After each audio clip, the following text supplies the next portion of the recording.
Bismillahirrahmanirrahim. Assalamualaikum warahmatullahi wabarakatuh. Awalan hayya bina nuskuru ilallahi azza wa jalla qad a'ta'ni wa a'takum ni'matan katsiratan wa hidayatan hatta nastati fi hadzal yaumal mubarak insyaallah. Wasaniyan sallu wa nusallimu ila habibil mustafa wa huwa khatimun nabi ala kulli nabi alladzi qad hamala nas minaz zulumati ila nur aw minaz zamani jahiliyah ila zamanil islamiyah. Baik kawan-kawan sekalian, yang pertama izinkan saya memperkenalkan diri. Nama saya Naufal Mustafa dengan NPM 1911010129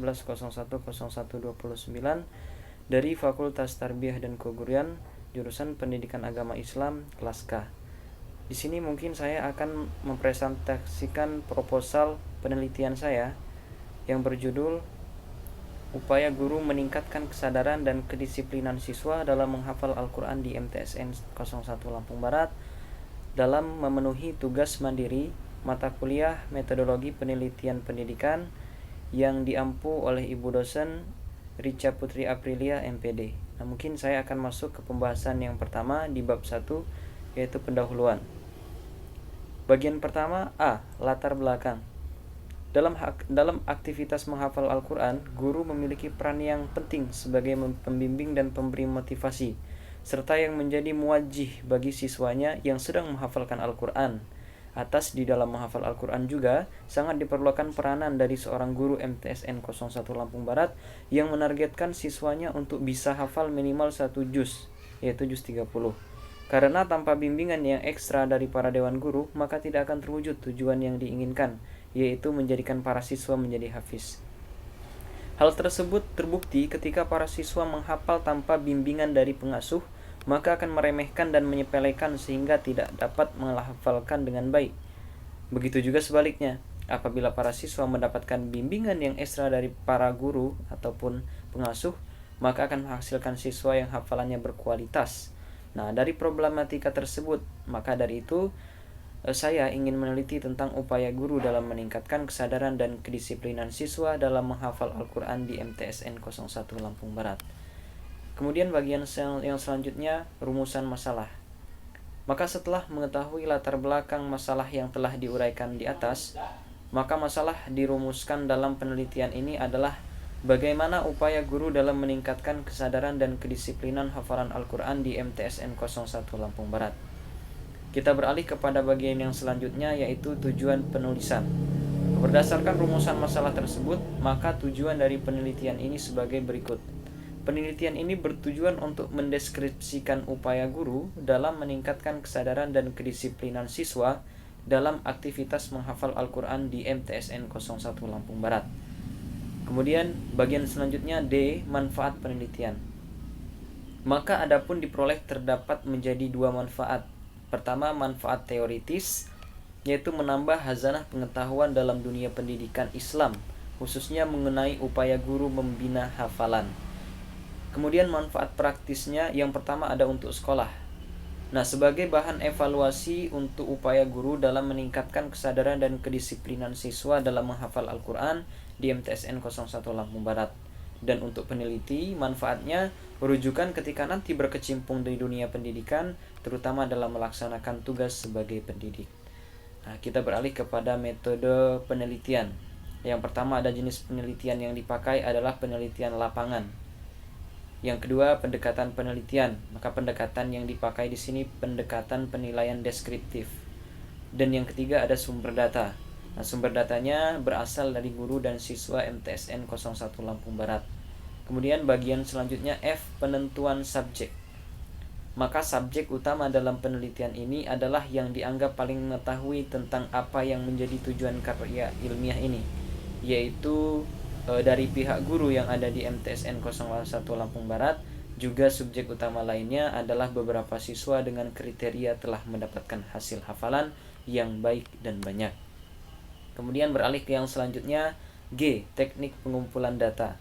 Di sini ada 3 teknik. Teknik yang pertama observasi, teknik yang kedua dokumentasi, teknik yang ketiga wawancara.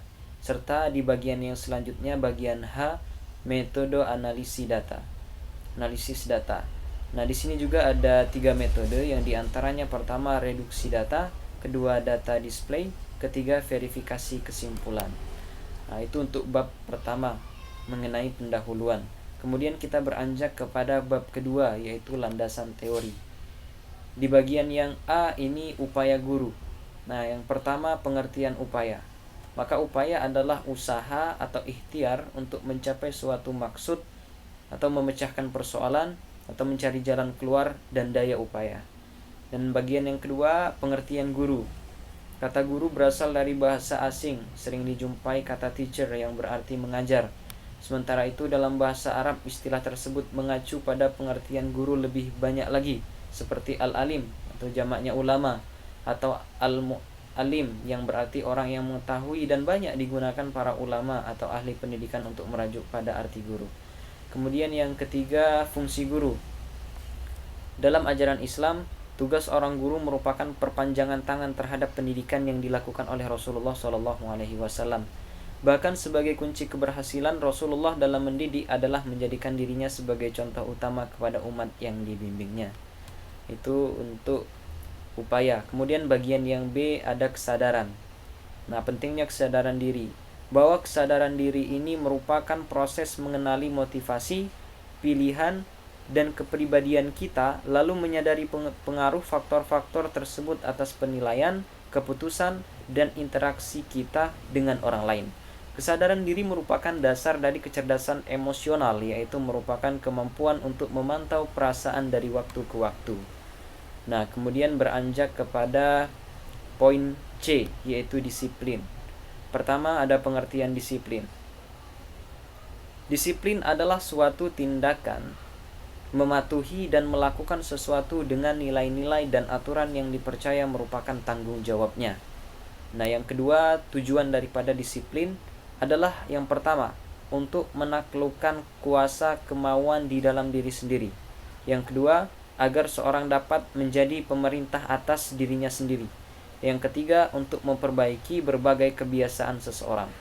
Nah, kemudian yang ketiga ini metode mendisiplinkan siswa.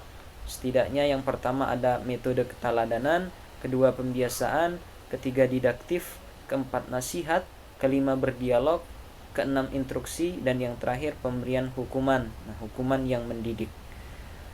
Yang keempat ada unsur-unsur disiplin. Di antaranya ada 3 unsur.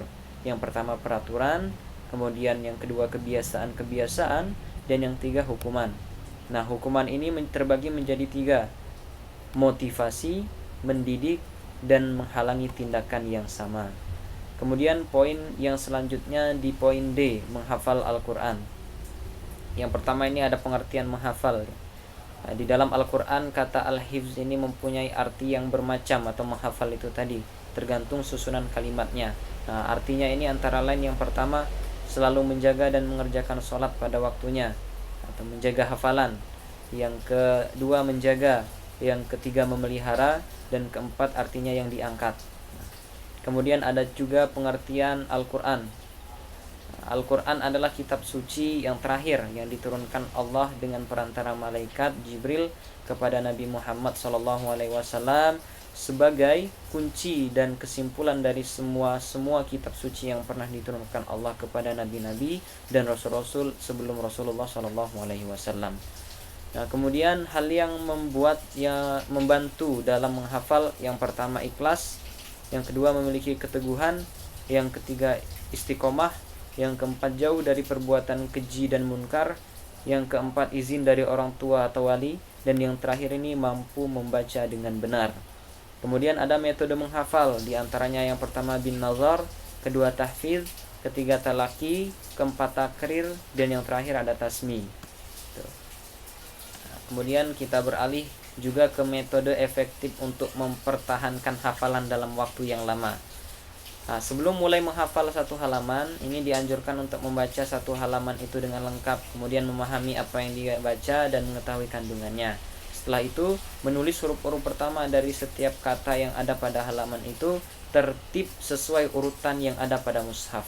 Maka ketika menghafal dan murojaah, hendaknya seorang santri membaca atau seorang siswa tadi membaca satu ayat terlebih dahulu, saat itu terhenti atau lupa. Nah, misal terlupa, maka dibuka juga yang ditulis tadi yang sudah ada kata pertama dalam mushaf, maka ia merujuk kembali pada huruf-huruf yang telah ditulisnya itu tadi. Kemudian yang selanjutnya, syarat yang harus dipenuhi dalam menghafal. Nah, yang pertama itu membaca dengan benar, menghafal dengan kuat, memperdengarkan hafalan dengan orang lain, artinya ini disimak oleh orang lain. Kemudian mengulang dalam waktu yang berdekatan. Kemudian menggabungkan halaman yang baru dihafal dengan halaman yang sebelumnya. Kemudian ada faktor pendukung dalam menghafal Al-Quran. Yang pertama ini membaca ayat yang dihafal dalam sholat sunnah ya, dipakai di dalam sholat sunnah. Kemudian mengulang hafalan di setiap waktu. Kemudian bacaan penguji, artinya ada yang menguji hafalan kita.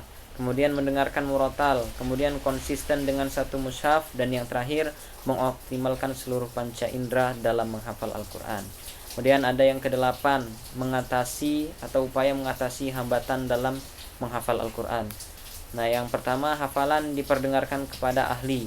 Nah, disimak juga itu tadi. Kedua, perlu diulang saat sholat sendirian agar lebih ingat dan lebih kuat hafalannya. Kemudian menghafal saat badan sedang fit dan sehat. Ya, diupayakan saat menghafal badan sedang fit dan badan sedang sehat. Kemudian tidak melakukan hal yang dilarang agama. Dan yang terakhir, lakukan kegiatan menghafal dengan konsentrasi penuh pada bidang hafalannya. Nah, kemudian yang kesembilan ini ada media dan metode menghafal. Nah, ya, yang pertama mungkin mushaf hafalan ya. Kemudian mushaf dibagi per juz. Kemudian ayat dibaca perlahan. Kemudian metode duet. Kemudian metode tulisan, metode pengulangan dan pengungkapan kembali. Itu dia. Kemudian kita beralih ke poin E, kerangka berpikir. Nah, dalam melaksanakan menghafal Al-Quran tentu saja tidak lepas dari faktor pendukung dan penghambat, serta upaya untuk mengatasi hambatan-hambatan dalam pelaksanaan menghafal Al-Quran. Keberhasilan dalam menghafal Al-Quran tidak bisa terlepas dari pelaksanaan menghafal Al-Quran yang dilaksanakan oleh para siswa dalam meningkatkan kemampuan dalam menghafal Al-Quran. Nah, untuk lebih jelasnya mungkin saya akan tampilkan skema ya, atau saya akan jelaskan skema. Yang pertama, jikalau kita dalam proses menghafal, maka ada metode yang akan diterapkan. Nah, ketika metode itu sudah diterapkan, maka ada dua kemungkinan. Nah, itu menjadi faktor pendukung dalam penerapan metode. Ada juga yang hambatan dalam menghafal. Ada hambatan-hambatan dalam menghafal ini perlu adanya guru untuk berupaya ya, apa yang dilakukan oleh guru untuk mengatasi hambatan-hambatan tersebut. Itu untuk bab 2 ya, landasan teori. Kemudian kita masuk ke bab 3, metode penelitian. Di bagian A, jenis penelitian. Dipandang dari segi prosedur yang ditempuh penulis dalam aktivitas penelitian ini, menerapkan pendekatan kualitatif. Menerapkan pendekatan kualitatif. Nah, metode kualitatif adalah prosedur penelitian yang menghasilkan data deskriptif berupa kata-kata tertulis atau lisan dari orang-orang dan perilaku yang dapat diamati. Kemudian yang B, poin B, ada lokasi penelitian. Dikaji dari segi tempat, penilaian ini adalah termasuk dalam jenis penelitian lapangan. Nah, dari data yang dikumpulkan berupa kata-kata, gambaran, dan bukan angka-angka, karena dalam penelitian ini menggunakan metode kualitatif.